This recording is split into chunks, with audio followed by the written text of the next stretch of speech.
wabil khusus para UMK. UMK dan UMKM beda ya. UMK itu usaha kecil dan mikro, usaha mikro dan kecil.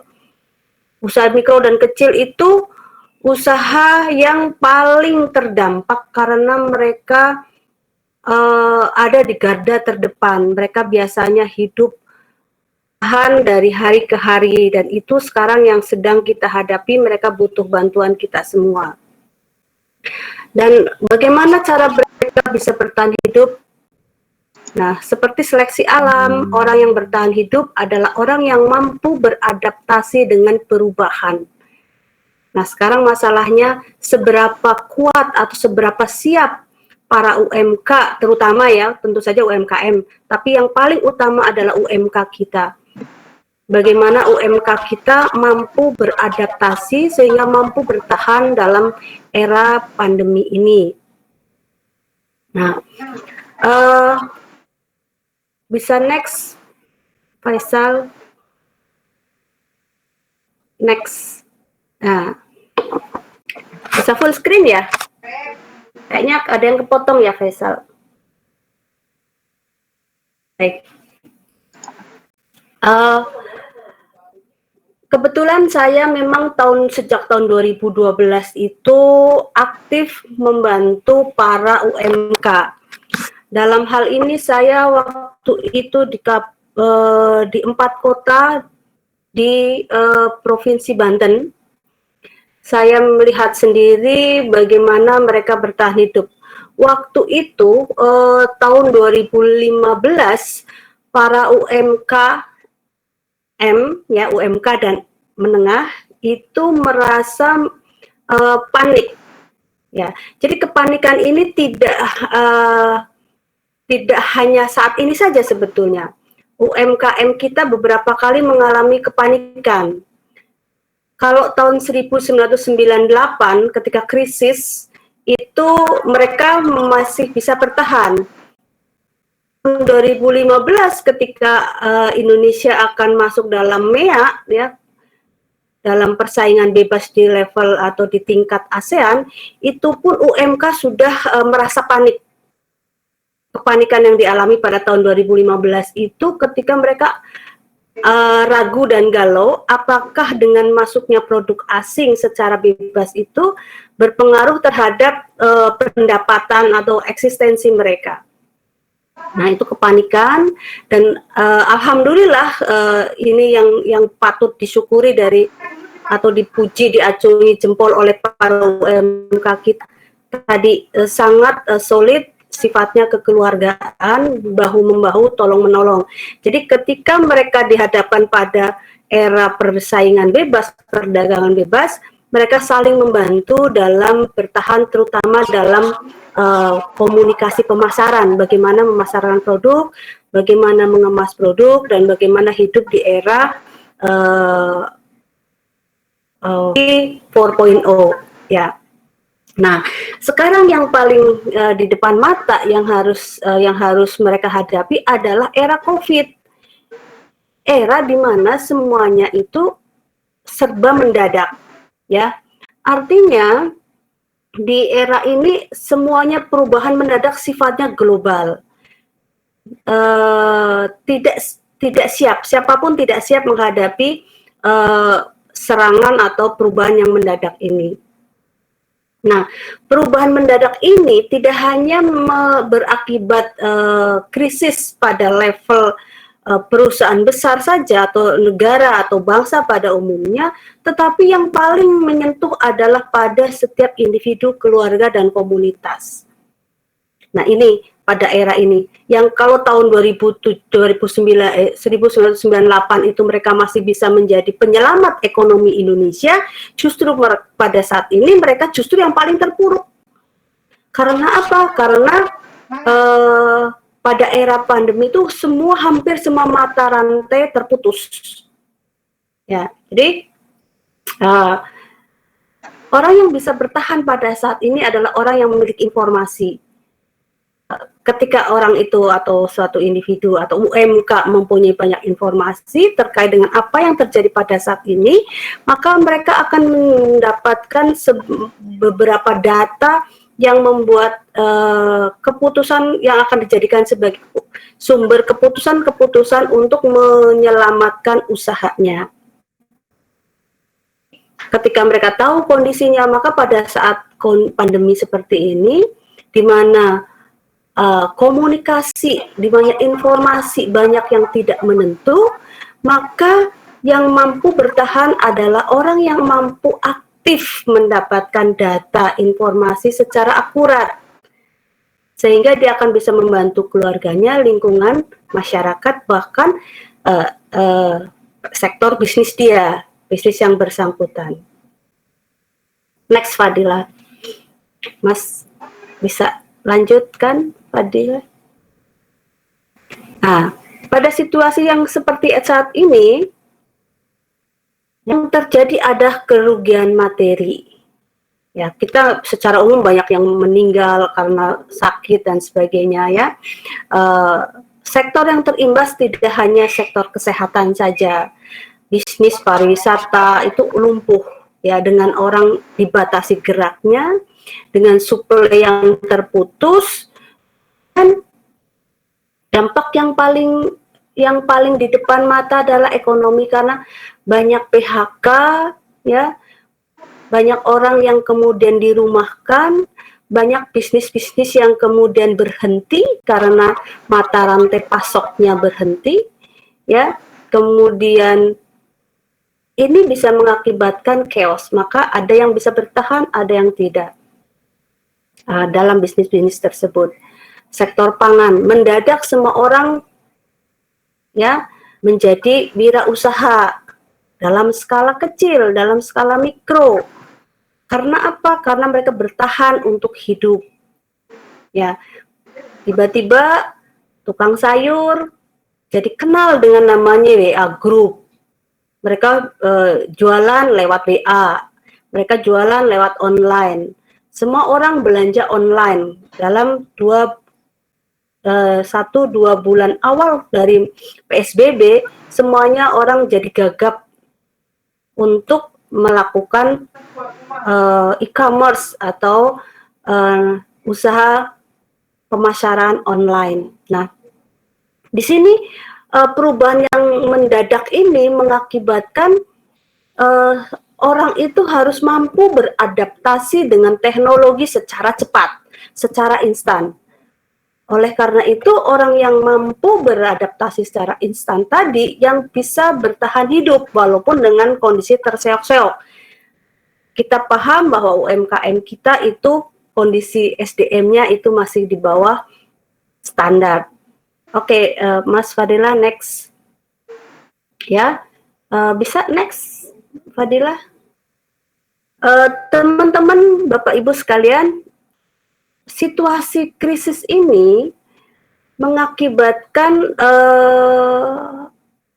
gelombang kepanikan, ya, sehingga orang menjadi frustasi, ya. Kalau nanti kita hadirkan misalnya psikolog atau psikiater di sini, banyak orang mengalami depresi. Pertama, depresi karena ketidakpastian ekonomi. Kedua, depresi karena orang tidak boleh bergerak, dibatasi geraknya, dibatasi interaksi, komunikasinya.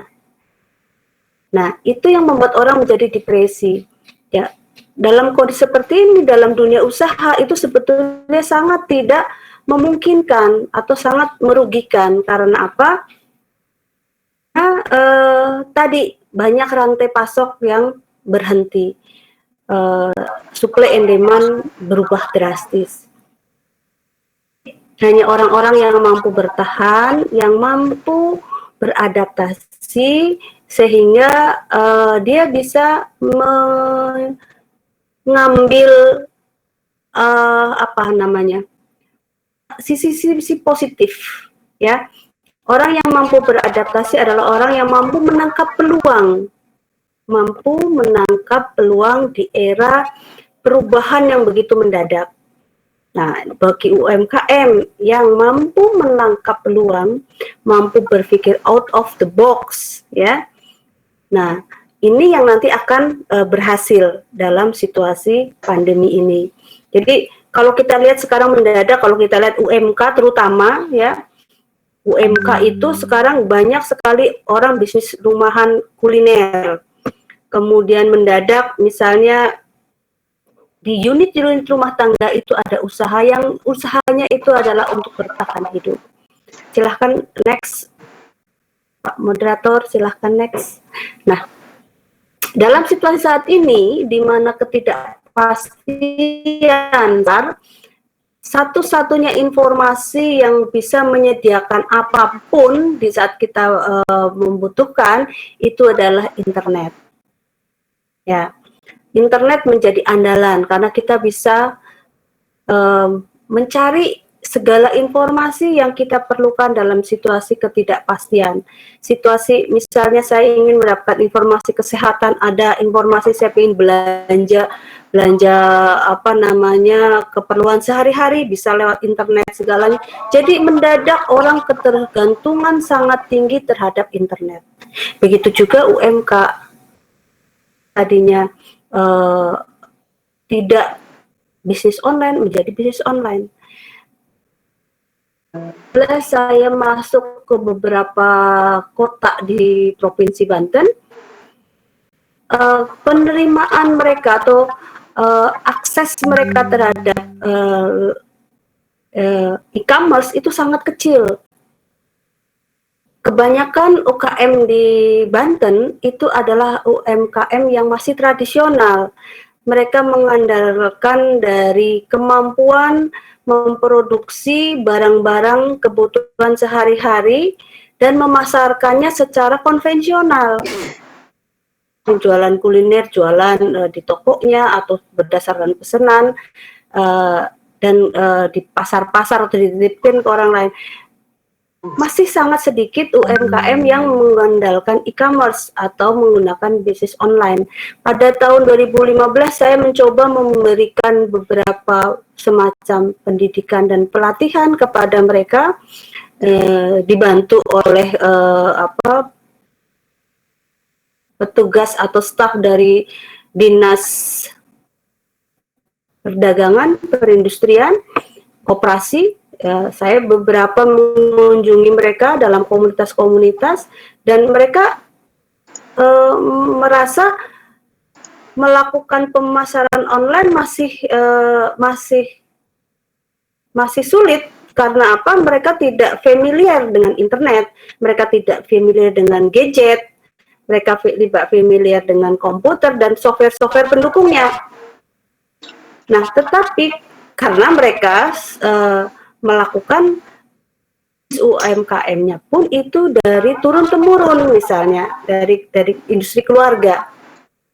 Masih banyak industri UMKM di Provinsi Jawa Barat, di Provinsi Banten yang sifatnya masih konvensional. Memang ada beberapa yang sudah bagus dan itu kemudian menjadi mitra binaan yang kemudian membantu juga saling asih antar sesama bisnis UKM yang mereka kemudian saling membantu. Dibantu juga oleh kemudian Telkom punya namanya Desa Digital, kemudian kita berkolaborasi.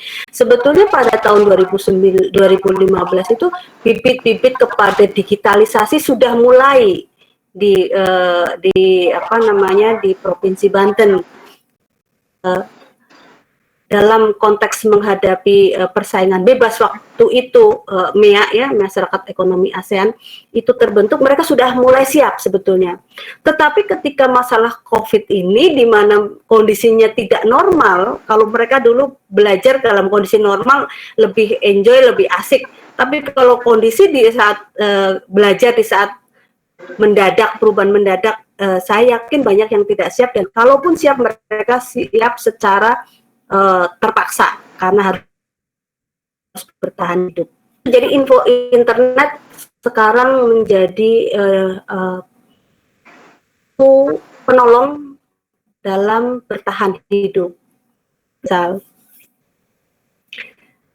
next Faisal, halo. Nah, kalau kita menempatkan diri sebagai UMK, ya, orang yang saya misalnya pelaku usaha UMK, dalam kondisi krisis seperti ini, apa yang bisa saya lakukan? Yang saya lakukan adalah saya harus tahu posisi saya dalam saat krisis ini seperti apa. Terus kalau bahasa akademisnya kita harus melakukan SWOT lah, SWOT analysis gitu. Saya harus tahu posisi saya itu ada di mana, kelebihannya, kekurangannya gitu kan. Saya tahu modal saya yang namanya aset saya yang liquid, yang bisa cair gitu, yang bisa gampang digerakkan itu berapa. Aset saya atau modal saya itu berapa. Nah, itu kita harus tahu persis. Kemudian apakah pasar saya itu orang yang bisa di touch atau dijangkau dengan internet atau tidak. Pemasaran saya selama ini seperti apa. Kalau selama ini saya jualan offline, dalam kondisi pandemi ini mungkinkah saya switch menjadi online. Nah, yang dilakukan oleh para UKM adalah mereka melakukan introspeksi diri. Bicara tentang analisis SWOT kepada UMK, terutama kalau UMK, agak susah ya. Jadi yang saya lakukan adalah hanya kita melakukan introspeksi gitu loh gampangnya. Kelemahan saya apa, kekurangan saya apa, tantangannya apa. Nah, saya membantu mereka melakukan pemetaan seperti itu dengan bahasa yang sederhana. Kalau pada bisnis yang menengah, saya gampang sekali ngomong SWOT. Gini loh bikin SWOT-nya, pemetaan gitu ya. Bagi yang usaha menengah, tapi usaha kecil dan mikro itu kita harus nge-touch-nya harus sangat spesial, betul-betul kita mendampingi mereka. Jadi bagus juga nanti kalau mahasiswa ini ya sebagai agen pembaharu ya, agent of change bagi masyarakat ini, ada DKKM itu nanti kalau kondisi sudah normal, dampingi para UMK itu, karena UMK itu adalah ujung tombak ekonomi Indonesia sebetulnya itu ada di UMK. Kalau Indonesia bilang seperti hukum Pareto, sebetulnya pergerakan ekonomi Indonesia kan hanya dikuasai oleh segelintir orang. Tapi yang seperti gunung es itu adalah UMK semua, UKM. Nah, itu yang harus kita bantu tuh teman-teman mahasiswa ya. Jadi ketika menghadapi seperti ini, saya saya membantu mereka melakukan introspeksi ya, situasi ya, analisis situasi itu melalui SWOT dengan cara yang sederhana. Nah, akhirnya mereka harus melakukan pemetaan ulang ya. Mereka mempunyai apa ya, kelebihannya, kelemahannya, kekuatannya apa. Nah, itu mereka mencoba melakukan analisis SWOT dalam konteks yang sederhana untuk UMK. Dan untuk UMKM sudah agak lebih bisa kita detailkan. Nah, kemudian kalau UMK itu kan mereka yang usaha sendiri, mereka juga melakukan administrasi pembukuan sendiri, itu semua. Jadi itu agak gampang saya ngomongnya. Tapi kalau mereka yang sudah punya UM yang menengah ini, mereka biasanya sudah punya karyawan ya. Mereka sudah punya sistem pembukuan sederhana, dan mereka sudah punya, ada beberapa yang sudah punya tenaga marketing misalnya. Nah, dalam kondisi yang organisasi sederhana ini, dalam kondisi krisis itu mereka harus solid ya. Saya mengatakan kepada mereka bisnis menengah tadi, karena sebagai entitas bisnis mereka punya kebijakan-kebijakan. Maka yang dilakukan adalah pertama adalah konsolidasi, menceritakan kondisi krisis kepada anggota organisasi tersebut atau kepada orang-orang atau stakeholder ya, stakeholder di perusahaan menengah tadi ya. mereka sudah punya klien, supplier, mereka sudah punya tenaga administrasi, ya kemudian orang di bagian produksi, itu semua harus duduk satu meja, dikasih tahu, oh ini loh kondisi kita sekarang begini. Kita harus jujur pada setiap anggota kita, ya anggota UMK misalnya berkaryawan misalnya, katakan kepada mereka bahwa kondisi saat krisis ini 3 bulan ke depan seperti apa performanya, kemudian 6 bulan ke depan seperti apa, sehingga nanti mereka akan menjadi tim solid yang sama-sama menghadapi pandemi. Karena jujur saya sebagai konsultan, sebagai peneliti, sebagai dosen, saya juga punya usaha ya, jadi saya juga punya karyawan walaupun dalam skala kecil. Saya tidak akan mem-PHK karyawan saya, ya, karena bagaimana saya akan mem-PHK karyawan saya ketika saya mendapat laporan bahwa orang tua karyawan saya itu juga di-PHK. Saya bayangkan kalau misalnya saya mem-PHK karyawan saya sementara orang tuanya juga PHK, berarti satu keluarga PHK semua, ya kan? Maka saya minta kepada mereka, oke, kita di kantor tidak ada yang PHK, tetapi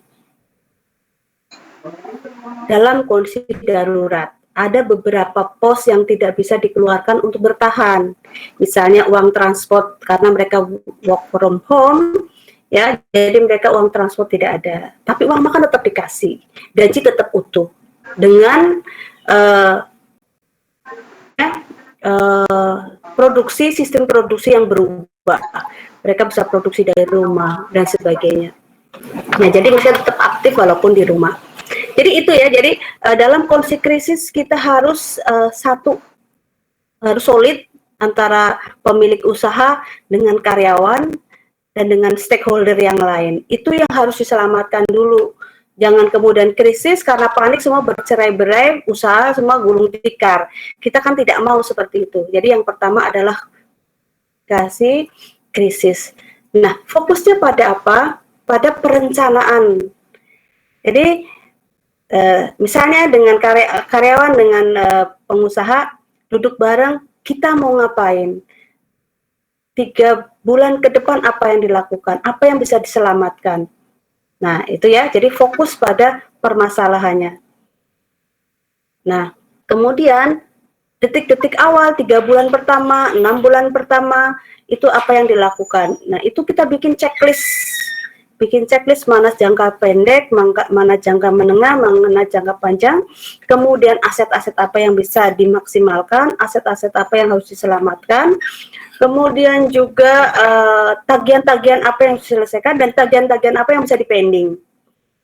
Kemudian piutang-piutang apa yang bisa ditarik, dan piutang-piutang apa yang bisa dijadikan simpanan jangka panjang atau jangka menengah. Jadi semua itu kita kembali duduk bersama karyawan ya untuk menentukan strategi menghadapi pandemi ini. Jadi itu kalau perusahaan menengah ya, kalau yang udah punya karyawan. Nah, yang berat kan yang UMK tadi, mikro kecil itu yang semuanya dikerjakan sendiri.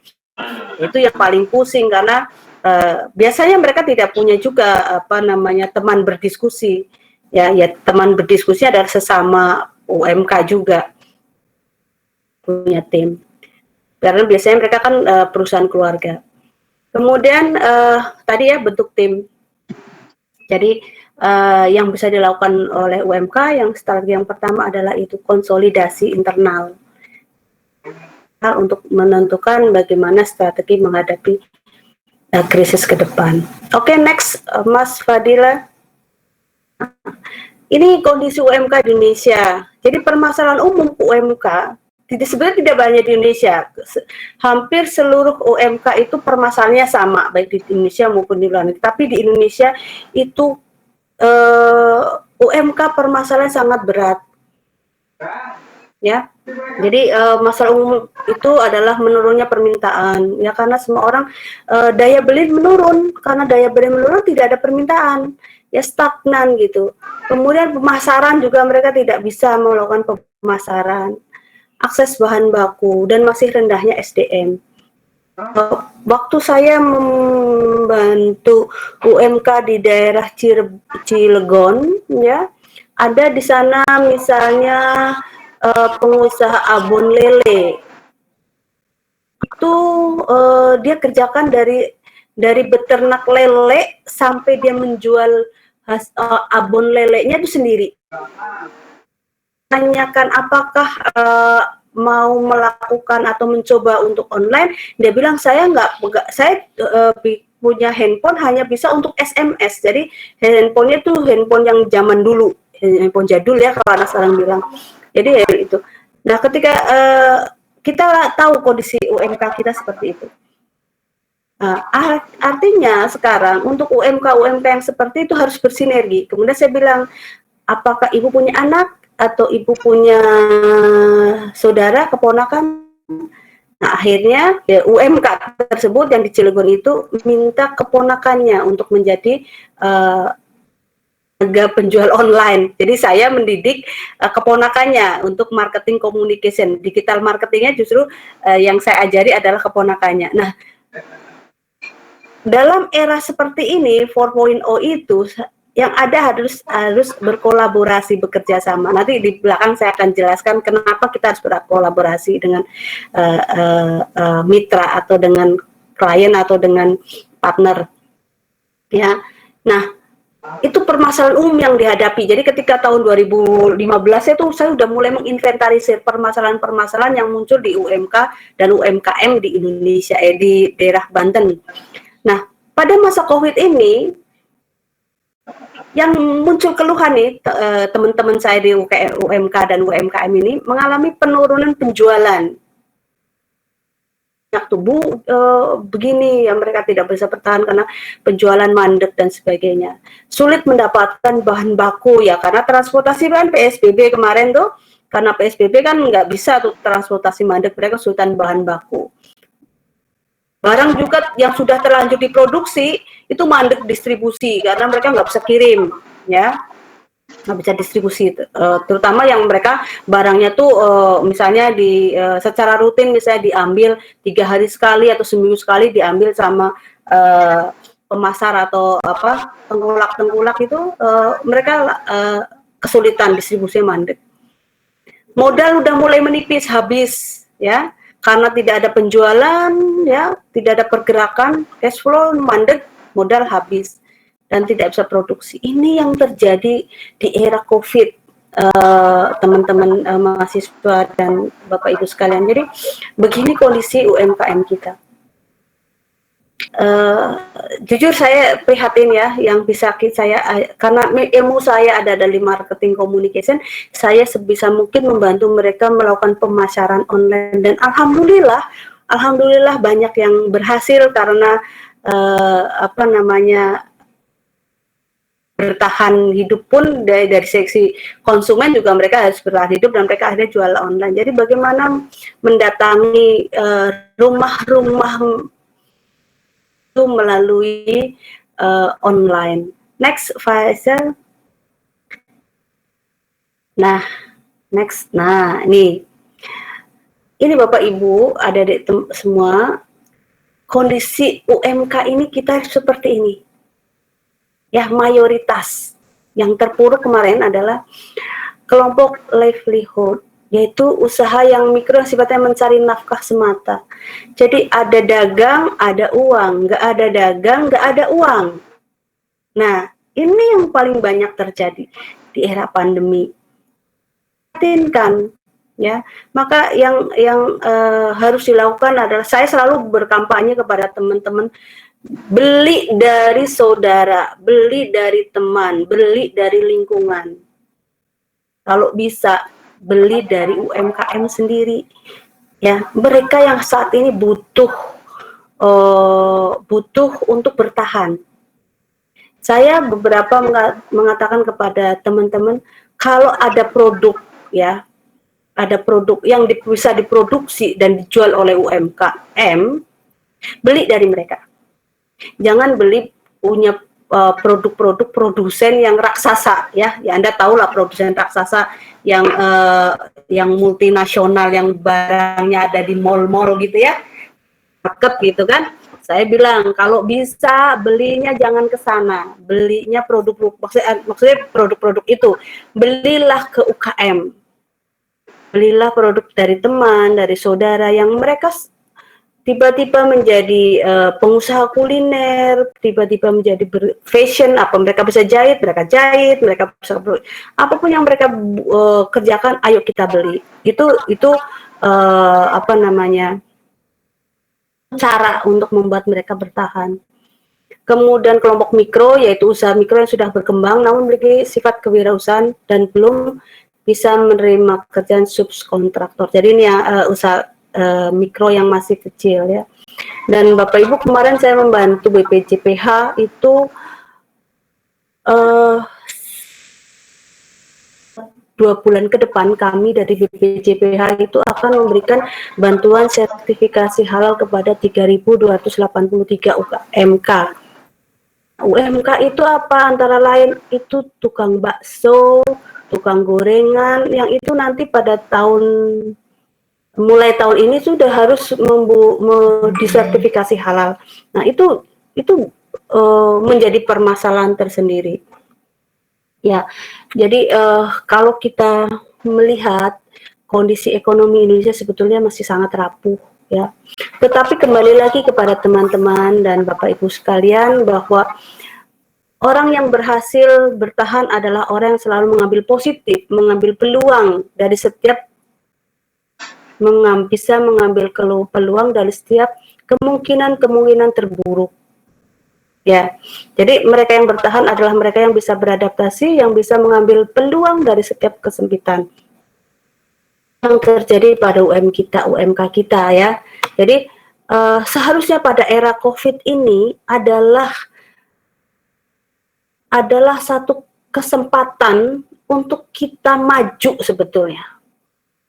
Ya, mumpung jalur distribusi mandek, ekspor impor impor dibatasi. Sebetulnya ya yang harus kita cermati adalah ini adalah kondisi di mana kita sebetulnya bisa mengambil kendali ekonomi. Ya, tapi itu tadi dengan perjuangan dengan segala daya upaya, asalkan masyarakat solid saja antara pembeli dan penjual itu solid. Yang sulit kan ketika UMK-nya bertahan hidup ya, kemudian pembelinya masih tetap dengan stylenya yang maunya tetap branded, yang maunya tetap produk asing misalnya. Ini sebetulnya yang membahayakan ekonomi kita adalah para konsumen yang tidak sensitif terhadap krisis. Ya, kalau saya selalu menyerukan kepada teman-teman saya, adik-adik saya, mahasiswa saya, saudara saya, dan dimanapun saya bisa berkata atau menyuarakan hal-hal yang memang positif bagi masyarakat, bangsa dan negara adalah apa? Full UMKM kita kembali cinta pada produk teman, produk tetangga, produk bangsa sendiri. Nah, disitulah nasionalisme yang sebenarnya kalau menurut saya itu. Nasionalisme yang sebenarnya adalah nasionalisme yang kita berjuang untuk memakmurkan rakyat kita sendiri, bukan memakmurkan pebisnis atau pemodal asing. Nah, itu adalah ujian bagi kita dan sekaligus menjadi tantangan maju. Mau nggak kita ambil tantangan itu? Nah, itu yang sebetulnya harus kita rubah mindsetnya. Lagi, ya. Nah, ini urgent teman-teman sekalian, ya. Saat ini UMKM di Indonesia itu, ya, paling banyak, tetapi semuanya terseok-seok, ya. Betul, Kementerian Koperasi dan Usaha Kecil Menengah itu sudah melansir sekian juta yang sudah mikro kecil dan sebagainya. Tetapi tetap saja, ini kan data ya, emang ini data dari kementerian saya ambil, tetapi di lapangan kadangkala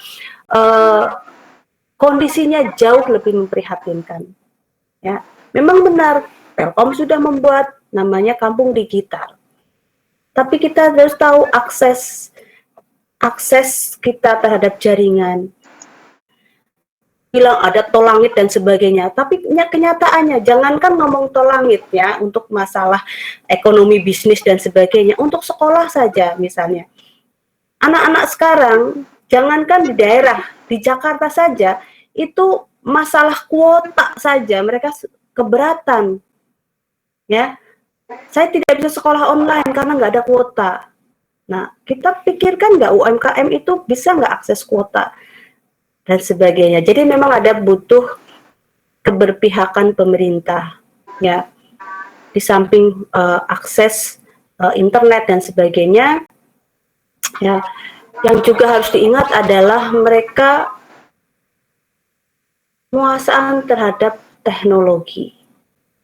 Kemarin saya meminta bantuan beberapa teman dengan adanya internet ini ya, semuanya serba online, mereka yang gagap terhadap pemasaran digital, ayo kita ajarin bagaimana membuat copywriting untuk memasarkan produk-produk. Nah itu UMKM kita tuh masih sulit untuk belajar tentang bagaimana membuat copywriting yang bagus, tampilan visual untuk promosi yang bagus dan sebagainya. Sehingga saya katakan ini sangat urgent ini masalah ini buat UMKM. Ya, masalah UMKM untuk bisa bertahan kalau mereka tidak tahu tentang bagaimana menggunakan digital promotion. Nah, jadi ini teman-teman mahasiswa bagus sekali kalau Anda nanti memberikan pendampingan pada para UMK untuk melakukan digital promotion. Yang sederhana saja, bagaimana memanfaatkan BA Group, bagaimana masyarakat lewat IG, lewat FB, ya. Nah itu yang harus kita, kalau Anda memang merasa sebagai agent of change, agen perubahan, mau membantu bangsa, masyarakat, dan negara, itu yang bisa salah satu Anda bantu pada UMK bagaimana melakukan digital promotion. Fadilah, Pak Moderator boleh ya, ini saya katakan tadi, kalau kita mau bantu Indonesia saatnya sekarang bantu UMKM ya. Jadi banyak dari sekian juta masyarakat kita bertahan untuk hidup ya. Mereka bisa menjual apa yang bisa mereka buat ya, mereka buat apa mereka jual, dan kita harus bantu mereka. Kalau kita mau membantu, kalau Anda cinta pada negara, pada bangsa Indonesia, saatnya ini Anda mulai bisa punya dedikasi, termasuk di sini kita belajar webinar misalnya ya. Saya mencoba memotivasi Anda untuk membantu sesama dengan membeli produk-produk UMKM dan sebagainya. Next, Fadilah. Nah, Bapak Ibu, ini sebetulnya ini teori yang saya buat sendiri berdasarkan riset saya beberapa tahun, ini beberapa kali riset. Saya coba ini teori saya sendiri yang belum saya publish di jurnal internasional, tapi insya Allah nanti akan saya publish. Ini temuan saya. Jadi gini Bapak Ibu semua, kan tadi saya ditanya bagaimana mereka bisa beradaptasi gitu kan dalam era pandemi COVID ini. Nah Bapak Ibu dan adik-adik semua, kalau dulu kita cari berita itu kan dari media massa ya, apakah dari media surat kabar, televisi atau radio.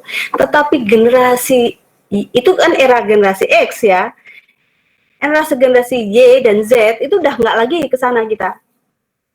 Justru kita mendapatkan informasi itu dari komunitas-komunitas kita, ya. Kalau Bapak Ibu lihat situ ada yang namanya news media, itu ada di atas, itu adalah namanya media mainstream ya. Semua kita mengacu kepada informasi dari media mainstream. Tapi Bapak Ibu dilihat yang di bawahnya itu ada organic community.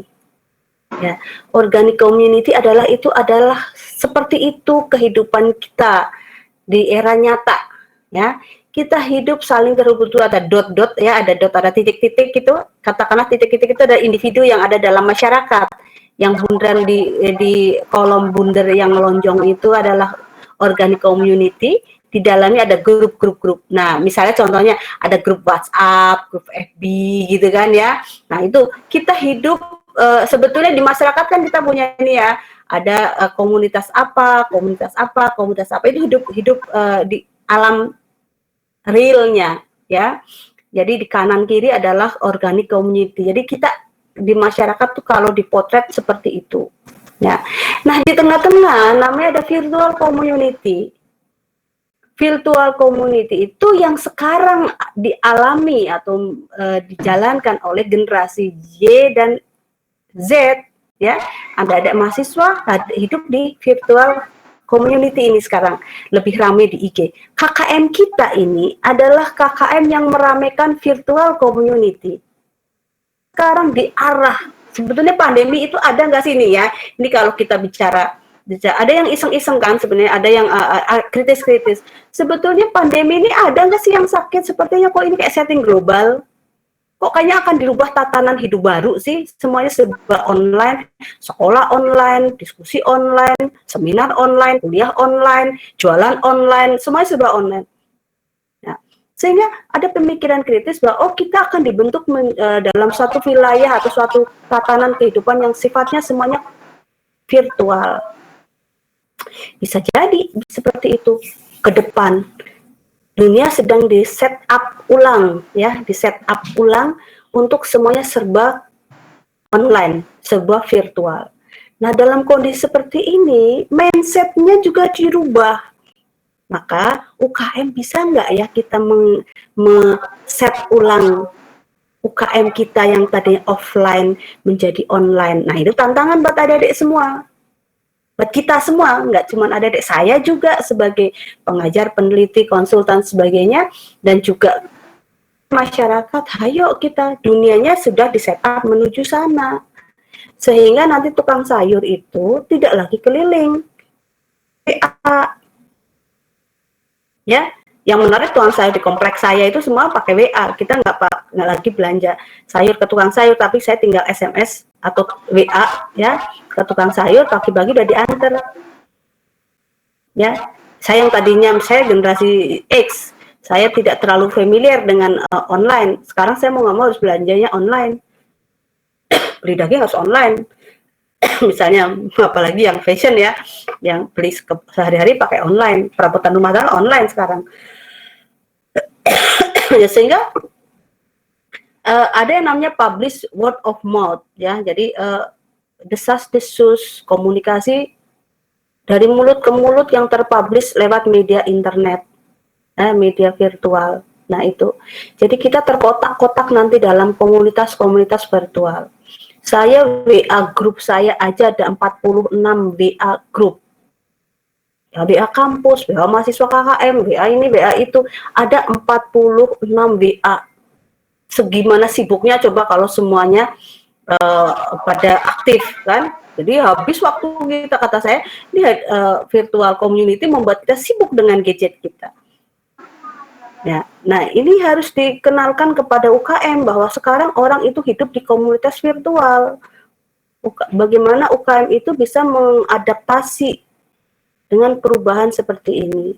Ya, maka saya katakan kepada teman-teman di UMKM, ayo mulai punya grup-grup, karena anggota grup itu adalah pasar potensialmu. Saya bilang gitu sekali ya ke teman-teman. Anda bergabung di WA, apa Anda bergabung di FB, semua anggota FB itu yang terhubung dengan Anda itu yang komunitas FB itu menjadi pasar potensial. Ya. Jadi Faisal itu bisa itu. Oke, lanjut Faisal. Halo. Bapak Ibu, ini kenapa kita menjadi semuanya serba online ya, hidup kita nanti online, bisnisnya online. Jadi saat ini kondisinya ya, dalam era media sosial ini, consumer generated content. Jadi konsumen tadi bisa menjadi agen pemasaran kita melalui apa? Melalui testimoni. Mereka menceritakan tentang, oh ya produk ini bagus, beli dong di produk itu bagus, saya sudah puas, seperti itu. Jadi consumer itu juga generated content. Nah, sebenarnya ini ada plus minusnya juga, nanti semua ada plus minusnya pasti kan. Jadi justru dalam kondisi era virtual ini kita harus hati-hati banget. Salah dikit, hancurlah reputasi kita ya. Jadi,